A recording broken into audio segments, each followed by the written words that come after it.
kalau mau minum kopi Semang, datang ke Desa Batu Ampar. Kalau mau nyicipin kopi enak, yang kita namakan kopi Semang itu harus datang langsung. Ya, kemudian pilihan-pilihan ngopinya bisa di sini, bisa di rumah, bisa. Kalau tempat ngopi di sini banyak. Banyak lah. Ada di ngopi di kebun kopi ada. Gitu.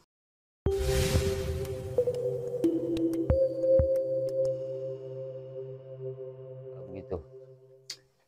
Jadi malam ini teman-teman, para pemirsa Batu Ampar Channel, apa kabar semuanya? Mudah-mudahan sehat ya. Apa namanya tuh, malam ini kita mau ngobrol-ngobrol tentang beberapa hal yang berkaitan dengan produk UMKM yang ada di Desa Batu Ampar. Yang ada di Desa Batu Ampar. Kira-kira begitu. Nanti kita akan bicara tentang peyek daun kopi, stik unji, sama stik rebung. Nah, ini 3 produk ini. Ini contoh produknya ya. Ini ada beberapa tiga produk. Nanti kita mau ngobrol-ngobrol dengan Pak Kades yang malam ini juga hadir. Jadi yang sebelah kiri saya Pak Kades. Assalamualaikum. Yang sebelah kanan saya ini Pak Seh. Ya. Dari Bujang Jayo. Dari channel Bujang Jayo. Dari channel Bujang Jayo. Subscriber lagi. Apa namanya tuh, konten kreator Desa Batu Ampar. Nah, jadi malam ini kita coba mengulik-ngulik sedikit tentang seluk-beluk atau bocoran-bocoran tentang produk UMKM milik Batu Ampar, Desa Batu Ampar ya. Jadi kita mulai Pak Kades dari yang depan itu apa tuh Pak? Oh, kalau yang ini daun kopi, peyek daun kopi. Nah itu Pak, mungkin bisa dijelaskan Pak, peyek daun kopi ini kira-kira kenapa disebut peyek daun kopi lah, kira-kira gitu. Yang pasti pertama karena ini adalah daun kopi. Kemudian format olahannya tuh olahan peyek. Gitu. Daun kopi muda ya? Iya, daun kopi muda. Oh, daun mudanya ya? Pucuk ya? Ya, pucuk kopi ya, pucuk daun kopi. Pucuk daun kopi. Karena kan kalau daun kopi yang tua agak lain pasti rasanya kan? Iya beda, karena memang sebelum misalnya kita kemarin itu memastikan bahwa daun yang paling bagus itu adalah daun yang muda, pernah juga dicoba itu yang daun yang tua, tapi ternyata memang tidak seenak. Nah, kalau itu adalah daun yang muda, memang daun muda selalu enak Pak. Oh iya. Jadi untuk yang selera daun muda ini salah satu solusi lah ya. Iya. Yang gitu. Apalagi kalau kita bisa bikin peyek daun pintu kan, agak susah. Daun pintu, agak repot deh. Iya. Tapi idenya dari mana tuh Pak Kades? Ya idenya adalah begini. Kemarin ketika misalnya saya terpilih menjadi kepala desa, memang kan di dalam RPJMDes-nya desa itu, ya di dalam visi misinya itu kan memang kita berupaya ya menggagas bersama-sama dengan masyarakat bagaimana semua potensi yang ada di desa itu bisa terangkat.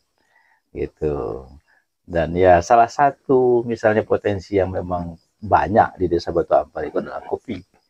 Oh, artinya memang selama ini kan di sini dikenal dengan salah satu daerah yang berbasis petani kopi lah ya. Iya, kita ini kan 90% penduduk Desa Batu Ampar ini adalah petani kopi. Kalaupun mereka misalnya ada pekerjaan lain, tapi mereka tetap punya kebun kopi. Nah, kalaupun misalnya tidak punya lahan sendiri, dia menggarap lahan kebun kopi orang lain, gitu.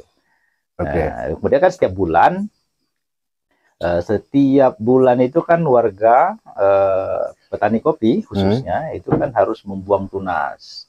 Nah, tunas-tunasnya itu yang kita manfaatkan, yang dibuang. Oh, artinya walaupun tanpa produk peyek ini sebelumnya, itu memang petani harus membuang. Memang harus membuang daun kopi yang muda ya, tunas-tunas yang supaya misalnya batang utamanya itu tidak terganggu produksinya itu. Jadi selama ini itu hanya disortir aja ya. Iya, artinya dibuang lah ya. Dibuang. Nah, kemudian kan dari situ muncul ide kenapa itu dibuang, mestinya diberdayakan. Harusnya diberdayakan. Itu mungkin yang melatar belakangnya. Kemudian ada sisi lain, memang kita sebenarnya kan memanfaatkan biasanya ibu-ibu dalam momentum misalnya 17 Agustus atau momentum-momentum besar lainnya, biasanya itu kan pengennya itu lomba masak tuh. Mungkin kemudian pada tahun 2019 itu dengan keinginan-keinginan seperti itu yang ada di tengah masyarakat, kita manfaatkan Oke, desa memfasilitasi lomba masak yang dilakukan oleh ibu-ibu, yang antar dusun, antar kelompok, silahkan. Yang penting semua bahan baku utamanya itu harus dari desa. Itu awalnya ya. Itu. Nah, kemudian berkembanglah salah satu yang muncul di Desa Batu Ampar itu, salah satunya adalah peyek daun kopi. Di samping yang lain juga ada rebung, ada stik kunji, misalnya juga begitu. Oke, kita sebelum mengupas lebih dalam mungkin secara potensi dan segala macamnya, mungkin kita beralih dulu ke dua produk lain ya. Iya. Kalau tadi peyek daun kopi, nah sekarang produk apa lagi nih Pak? Kalau ini rebung. Nah, stik rebung. Ya, jadi makanan ringan kayak stik gitu ya? Iya, stik rebung. Karena kan kalau rebung ini kan memang dari dulu Desa Batu Ampar ini memang sudah dikenal banyak orang sebagai daerah yang sering menjual produk olahan rebung. Tapi masih olahan yang tradisional, biasanya untuk rebung manis, rebung sayur kan. Artinya kemudian, untuk lebih ke rebungnya ya. Ya, kemudian baru misalnya rebung asam atau lemah, misalnya kan begitu tuh. Belum, cuman kan kalau yang demikian itu tadi tuh produk-produk yang misalnya kayak rebung manis, rebung asam, rebung lemah tadi, itu kan tentu kita punya kesulitan untuk membawa jauh produk itu. Kemudian kan ketahanannya juga sangat terbatas. Nah, itu sehingga memang bersama dengan masyarakat itu bagaimana caranya supaya ini bisa dibawa jauh. Nah, sehingga muncullah ide bagaimana misalnya rebung itu dijadikan stik. Lanjut Pak ke produk berikutnya. Nah, yang satu lagi Pak, ini stik unji. Stik unji ini juga begitu. Nah, jadi unji ini kalau bahasa Indonesianya apa? Kecombrang. Kecombrang. Unji ini adalah kecombrang. Ya, kalau bahasa daerah kita di sini unji menyebutnya itu. Dan memang antara rebung dan unji ini memang kalau dulu bukan tumbuhan yang dibudidayakan sih sebenarnya kan. Nah, tapi dia adalah tumbuhan yang misalnya ada di sepanjang aliran sungai di Desa Batu Ampar. Termasuk tumbuhan liar lah ya. Ya, nah tetapi sekarang dengan berkembangnya keinginan kebutuhan tentang masalah unji, ya, sehingga ini sekarang sudah mulai dibudidayakan. Dan bambu ini memang berada di sepanjang daerah aliran sungai di Desa Batu Ampar. Karena Desa Batu Amparnya kan dihapit dua sungai besar. Satu Sungai Besi, yang keduanya adalah Sungai Dono. Nah, itu. Artinya bahan bakunya itu tersedia Pak ya? Tersedia, ya. Pertimbangan kita adalah bahan baku. Bahan bakunya yang memang tersedia di desa dan banyak. Nah, itu yang kita dorong untuk menjadi UMKM. Gitu. Kira-kira begitulah. Nah, kemudian memang secara bagaimana misalnya produk-produk ini juga berkaitan dengan ramah akan lingkungan. Ramah akan lingkungan. Karena sekarang kan lagi tren tuh pembicaraan orang tentang pemanasan global, misalnya tentang misalnya perubahan iklim, misalnya begitu ya, rawan pangan dan sebagainya. Kemudian rawan banjir, ya, atau lawan bencana lah kira-kira begitu. Nah, bagaimana produk-produk kita ini juga mencerminkan Desa Batu Ampar itu memiliki produk-produk UMKM yang memang juga ramah akan lingkungan. Nah, gitu, juga berbasis lingkungan. Nah, itu. Sehingga misalnya kan ketergantungan kita akan bambu, ketergantungan kita akan kecombrang atau unji ini tadi, kemudian juga kopi. Nah, ini sehingga ini juga nanti akan tetap mendorong Desa Batu Ampar itu menjadi daerah desa yang tetap berkontribusi terhadap kelestarian alam dan lingkungan. Jadi memang tidak merusak alam lah. Iya, kira-kira begitu. Itu yang muncul dari produk-produk ini lah. Ya, jadi dari sisi bahan baku tersedia.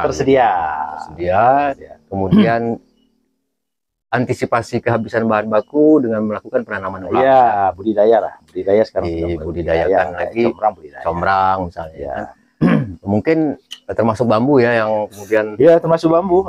Misalnya daerah-daerah aliran sungai mungkin bambunya sudah habis, sudah kita tanam kembali lah sama masyarakat. Kalau kopi kan tidak perlu dijaga karena memang itu tanaman perkebunan ya. Perkebunan warga. Perkebunan kopi. Artinya memang itu termasuk melimpah lah ya. Termasuk melimpah lah kalau bahan baku yang. Nah, dari tiga produk ini yang paling diterima pasar yang mana, Pak? Yang dari sisi persentase. Pasti tiganya diterima. Iya. Tapi misalnya yang paling tinggi persentase. Kalau sekarang itu yang paling banyak memang daun kopi. Daun kopi ya? Ya, daun kopi. Nah, karena kan sebenarnya kan Kabupaten Kepahyang ini selain Desa Batu Ampar ini tadi yang memang didominasi oleh petani kopi dan perkebunan kopi, kan Kabupaten Kepahyang ini kan juga merupakan daerah perkebunan kopi yang sangat luas, sangat apa namanya itu sangat besar. Kalau tidak salah ada di lebih dari 29.000 hektar misalnya di Kabupaten Kepahyang. Sehingga memang apa namanya setidaknya selain bubuk kopi kita punya identitas lain dengan kopi yang ada di apa namanya di Kepahyang ini. Mungkin sisi uniknya mungkin kalau produk stik unji, stik rebung misalnya, mungkin produk yang sama banyak lah. Banyak. Artinya di daerah lain mungkin produk yang sama itu ada lah ya. Artinya berbahan baku rebung sama unji. Tapi kalau yang berbahan daun kopi, kopi itu kan sedikit. Memang sepertinya baru satu-satunya juga ya. Baru sangat sedikit. Artinya ya tentu kan karena memang harus daerah yang berbasis kopi, kan, yang bisa menciptakan produk ini. Artinya ini kalau kita bicara UMKM-nya, Pak, berprospek ya ke depan bisnis ini ya. Ya, alhamdulillah sekarang kan kalau kita melihat perkembangannya itu permintaan ya, order peyek daun kopi dan juga stik rebung dari unji ini di Desa Batu Ampar sudah mulai lumayan meningkat. Lumayan permintaannya itu dari luar, Pak? Dari luar daerah untuk oleh-oleh. Untuk oleh-oleh yang paling banyak itu. Oh, karena kita Desa Batu Ampar desa wisata kan? Iya, karena kita para wisatawan pulang bawa oleh-oleh. Dan misalnya ada tamu-tamu daerah juga misalnya datang ke Desa Batu Ampar juga untuk bawa oleh-oleh khas Kabupaten Kepahyang. Gitu ya. Ini juga kita siapkan untuk itu. Oh, jadi memang secara pasar mungkin menjanjikan lah ya. Kalau ada teman-teman di luar sana subscriber kita yang daerahnya mirip dengan kita, artinya petani kopinya banyak, itu kan bisa mengadopsi juga kan? Iya. Artinya bikin produk yang berbahan baku kopi kan? Iya. Atau mungkin bisa dikembangkan, Pak, selain peyek? Ada misalnya produk lain sih sebenarnya dari kopi itu, misalnya dari bubuk kopi kita punya bolu, ada bolu kopi. Itu bubuk kopi kita juga punya bubuk kopi sebenarnya, tapi bubuk kopinya itu beda. Ada yang kita kembangkan dan itu limited ya, sangat terbatas karena memang bahannya susah. Itu kopi semang. Ini yang kita minum, yang ada di depan kita yang kita minum adalah kopi semang. Oh, ini kopi semang ya? Iya, ini kopi semang. Kopi bisa dijelaskan, Pak, kopi semang, Pak? Kopi semang itu adalah kopi yang ambil di bawah pohon kopi. Yang tinggal bijinya saja itu. Kopi yang memang jatuh dari pohon. Jatuh dari pohon, tinggal bijinya di tanah itu yang dimakan oleh tupai, dimakan oleh burung hantu, misalnya kan. Kemudian artinya saja. Hewan-hewan yang memakan kopi ini dia lebih makan ke kulitnya. Iya, dia makan kulit kopinya ya. Beda dengan ini ya, beda dengan luwak ya. Kalau luwak kan dia telan kan. Nah, kalau ini kan dia mengambil menguliti kopi ya. Iya. Sehingga biji kopinya itu tidak dimakan ya. Iya, tidak dimakan. Itu yang diambil ya. Itu manis yang ada di luar. Oh, jadi bijinya itu ditinggalkan, itu yang diambil ya. Nah, artinya itu memang agak butuh proses yang banyak. Iya. Artinya kan sangat bergantung dengan kelestarian lingkungan tuh, alam. Ya artinya kalau tupanya tidak ada, pasti tidak ada kopi semang tuh. Ya kan? Kalau misalnya burung habis misalnya kan, maka itu juga atau monyet misalnya juga tidak ada lagi misalnya kan, maka tidak akan ada kopi semang kecip itu tadi. Kalau istilah kami itu semang kecip istilahnya itu. Itu limited. Memang tidak bisa misalnya dijual dalam skala besar. Harganya beda, Pak ya? Harganya berbeda karena kan gini, pertama memang yang dimakan oleh binatang itu latar belakangnya ya, yang dimakan oleh binatang itu pasti buah yang terbaik. Artinya memang sudah matang lah ya, paling bagus. Sudah matang lah ya. Insting binatang begitu. Jadi pohon yang paling bagus biasanya yang dia makan itu buahnya yang paling bagus itu yang mereka makan. Kulitnya itu. Artinya kopi yang jatuh itu memang sudah dipastikan bagus lah ya. Dipastikan kopi yang sehingga bagus. Memang katakanlah kualitas kopi bubuknya pasti lebih bagus ya. Makanya kita jual bandrol misalnya per kilo bubuknya itu di 200.000. 200.000 per kilo ya? Per kilogram. Tapi Kalau itu kopi pun biasa? bisa banyak. Kalau kopi biasa sekarang kan cuma 30. Oh, agak Cuman berapa? 50-an. 3 kali lipat ya. 50-an ribu ya per kilo bubuk. 3 kali lipat ya dari harga kopi biasa. Nah, kita jual kopi bubuknya itu dia 200. Kalau berasnya itu kita jual ke pasar ke 80.000. Beras itu beras bijian maksudnya ya? Bijian itu dihargai segitu lah, dihargai segitu. Oke. Karena kan ada proses sortir lagi, ya kan ada buah yang rusak harus dipisahkan, macam-macam gitu lah. Karena kita memang ini pilihan, ya wajar kalau mahal. Ya, premium, premium ya. Istilahnya premium. Karena Tapi sangat terbatas. Ya mungkin agak sulit kita misalnya mau menjual ke skala besar keluar. Kalau mau tontonan sulit lah ya. Ya, kalau mau minum kopi Semang, datang ke Desa Batu Ampar. Kalau mau nyicipin kopi enak, yang kita namakan kopi Semang itu harus datang langsung. Ya, kemudian pilihan-pilihan ngopinya bisa di sini, bisa di rumah bisa. Kalau tempat ngopi di sini banyak. Banyak lah. Ada di ngopi di kebun kopi ada, gitu kan. Kalau mau ngopi di air terjun juga ada. Bisa, ya. Dan dia bukan kopi nekat. Ya. Artinya kopi yang berani keluar sendiri itu enggak. Dia pasti ada temannya. Pasti ada temannya. Kan ada di snacknya sambil ngopi kan ada stik rebung, ada apa namanya stik kunci, peyek daun kopi, nah goreng pisang nih misalnya kan. Iya, pasti ada temannya lah ya. Pigor. Kalau jadi dia kopi di sini tuh kopinya tidak nekat keluar sendirian. Iya, ada kawannya gitu. Pasti ada kawan. Kalau nggak bisa goreng, kopi goreng. Iya. Ya kan? Ya ala desa lah. Ala desa lah gitu ya. Jadi itu teman-teman ya. Kita sudah sedikit apa namanya? Bicara soal perkembangan UMKM ya. Karena kalau misalnya mau beli mau pesan stik rebung, stik unji, misalnya peyek dan kopi, itu silakan datang ke Desa Batu Ampar. Bisa juga online sih sebenarnya. Bisa online juga ya? Bisa online. Artinya pesan. Tapi lebih bagus datang lah ya. Lebih bagus datang. Lebih bagus datang ke Desa Batu Ampar. Iya, supaya silaturahmi. Ya, setidaknya apa ya lebih ada bonus lah ya. Iya. Bonusnya itu ngobrol lah. Nah, bonusnya ngobrol. Ya, kira-kira bisa gitu. Ngobrol di Batu Ampar sana boleh. Ya, nanti ya. Jadi kalau mau ikut podcast juga boleh. Ya, boleh gitu. Secara ini Pak, apa namanya tuh? Permodalan Pak. Kalau misalnya ada yang minat tuh. Modal awal kira-kira ini yang dibutuhkan sederhana, cuma modal gorengan tempat penggorengan ya standar lah buat makanan-makanan gini, tidak perlu modal besar-besar ya. Artinya kan apalagi kan kalau untuk bikin peyek kan rata-rata udah paham lah ya. Iya, bahan bakunya kan, malah bahan bakunya itu kan cuma beda itu di bahan baku utamanya saja daun kopi gitu kan. Kemasan Pak itu memang sudah ada IRT PRT apa namanya? Sudah ya. Jadi semua produk ini termasuk tadi kopi Semang, kopi Semang juga sudah, dan kopi, kemudian rebung, kunci. Nah ini sudah halalnya sudah ada, halalnya, kemudian PIRT-nya sudah ada, ya, semuanya sudah lengkap lah. Jadi tidak perlu ragu lah ya. Tidak usah ragu. Karena ada sertifikasi halal juga. Jadi perizinan juga sudah. Perizinan sudah lengkap. Dan memang belum ada izin edar Badan POM itu karena memang kita masih skala rumahan. Oh iya. Ya, belum skala industri industri besar belum.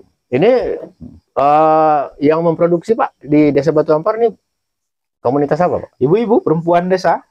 Ibu-ibu. Ada PKK, ada kelompok perempuan, misalnya kayak di Perempuan Alam Lestari, Perempuan Alam Lestari Sejahtera, misalnya kayak begitu. Kelompok ibu. Jatuhnya ini memang UMKM bisa dikatakan milik desa lah ya gitu ya. Iya, sementara ya masih di bawah BUMDes lah ya. Masih di bawah PKK. Oh PKK ya. Oke. Kalau penjualannya ada yang lewat BUMDes.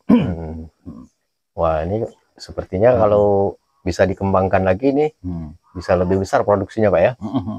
Apalagi kan peyek dan kopi ini kan bahan bakunya tidak terlalu susah. Iya, tidak terlalu susah karena memang bahan bakunya ada terus kan. Ya, memang luas perkebunan kopi masyarakatnya. Tahan berapa lama Pak biasanya Pak? Bisa 1 bulan. 1 bulan ya? Apa namanya masa ininya ya? Kadaluarsanya ya? Iya 1 bulan tahan. Oh, artinya kalaupun dibawa agak jauh masih memungkinkan ya? Memungkinkan ya. Untuk perjalanan 2 minggu itu masih bisa ya, masih bisa ya. Apalagi kemasannya kan lumayan bagus nih. Iya. Artinya kan untuk ketahanan apa namanya tuh cita rasa dan apa namanya ininya kan masih ada lah ya, karena terjaga dengan rapatnya kemasannya. Artinya tidak diragukan lagi lah kira-kira begitu. Jadi selain ini Pak, mungkin ada rencana-rencana lain Pak berkaitan dengan UMKM ini yang bisa disampaikan ke penonton kita? Ya, rencana lain kita tentu bagaimana ke depan misalnya semua UMKM yang ada di desa ini terus bisa berkembang, ya, memanfaatkan semua jaringan yang ada, termasuk media sosial, misalkan begitu. Ya, salah satunya kayak Batu Ampar Channel sekarang, misalkan ini kan salah satu media bagaimana kita terus bisa mengembangkan produk-produk UMKM yang ada di desa. Dan kemudian juga misalnya bagaimana beberapa channel yang ada di desa. Nah, kalau YouTube ini juga bisa menunjang beberapa produk UMKM. Seperti misalnya Bung Samsir selain menjadi salah satu tim yang ada di Batu Ampar Channel juga punya channel misalnya Bujang Jayo. Jadi beliau bisa ikut promo, bisa ikut promo. Kemudian ada Explore Desa dari Bung Rizon. Ada Anak Desa dari Pak Uke. Nah, itu. Ya, pokoknya artinya kita sudah menyiapkan secara infrastruktur promo juga sudah ada ya. Kemudian termasuk dari ini nih Bang Heri. Nah, Bang Heri juga dengan kalau saya kan channel ya. Kalau saya kan endorse terus. Iya. Heri channel. Endorse saja. Jadi barter ya. Barter produk. Ya gratis tapi dikasih produk gitu ya. Jadi sahabat-sahabat Batu Ampar Channel yang sekarang menjadi host kita ini adalah punya channel yang namanya Heri Channel ya. Iya, Heri Channel. Ya, itu channel tertua, Pak. Channel tertua ya. Sekarang subscriber tahun 1908 itu. Sekarang subscribernya berapa? 90 belum sampai 100, Pak. 90 lebih. Nah, 97 ribuan ya kalau tidak salah ya. Itu lama Pak ngumpulkannya, Pak. Iya. Berapa tahun ya? 5 tahunan mungkin, Pak. Itu nyarinya kemana aja tuh? Lumayan lama itu, Pak. Cari hampir 100.000. Tapi lumayan lama. Iya. Jadi itu konten kreatornya juga berkembang Pak ya di sini, Pak ya. Ya, terus termasuk dengan media-media sosial lainnya lah. Media-media sosial lainnya juga kita dorong yang biasanya ada di tengah-tengah masyarakat, entah itu platform Facebook atau TikTok ataupun yang lain. Kita juga dorong masyarakat untuk bagaimana bisa mengangkat semua UMKM yang ada di desa. Memanfaatkan digitalisasi sekarang ya, karena kita memang tidak bisa lari karena itu hari ini kan memang apa istilahnya itu ya trennya begitu tidak mungkin lagi kita manual kan, perpindahan dari manual ke digital ya. Dan alhamdulillah ini kan sudah ya, termasuk misalnya kemarin ketika Desa Batu Ampar di tahun 2020 ya. 2020 itu kan sebagai juara 3 nasional Desa Pangan Aman misalnya kan. Ya salah satu produk-produk penunjangnya itu yang kita difasilitasi amannya itu ya ini. Ya ada daun kopi, stik unji, stik rebung. Kemudian kemarin kan kita masuk 5 besar Desa Anugerah Desa Wisata Indonesia di tahun 2023 kan. Ya salah satu penunjang sebagai souvenirnya itu adalah produk-produk UMKM ini. Oke. Jadi sudah panjang lebar Pak ya kita ngobrol soal UMKM-nya. Iya. Mudah-mudahan ini bisa menjadi inspirasi lah bagi teman-teman di luar sana. Amin, amin. Siapa tahu juga ada yang pengen tertarik menjadi pelaku bisnis UMKM dengan produk peyek daun kopi. Iya, kita bekerja sama misalnya. Bisa kerjasama atau juga mau jadi reseller istilahnya. Reseller. Bisa datang ke Batu Ampar, Desa Batu Ampar juga. Produknya bisa dijual juga. Artinya menjadi reseller lah ya. Artinya bisa menjualkan produk kita juga. Saya kira begitu. Karena ini bagian dari bagaimana menciptakan peluang lapangan kerja. Iya, lapangan kerja juga. Kesejahteraan bagi masyarakat. Terima kasih Pak Kades. Oke, sama-sama. Terima kasih Pak Samsir, waktunya. Ya jangan lupa teman-teman untuk menikmati produk UMKM Batu Ampar. Ada peyek daun kopi, ada stik unji, ada stik rebung. Cuman saran saya jangan makan bambunya. Atau jangan makan daun kopi tua. Apalagi kalau unji bisa untuk lalap ya. Kira-kira begitu obrolan kita teman-teman. Terima kasih. Jangan lupa subscribe dan jumpa lagi di lain kesempatan.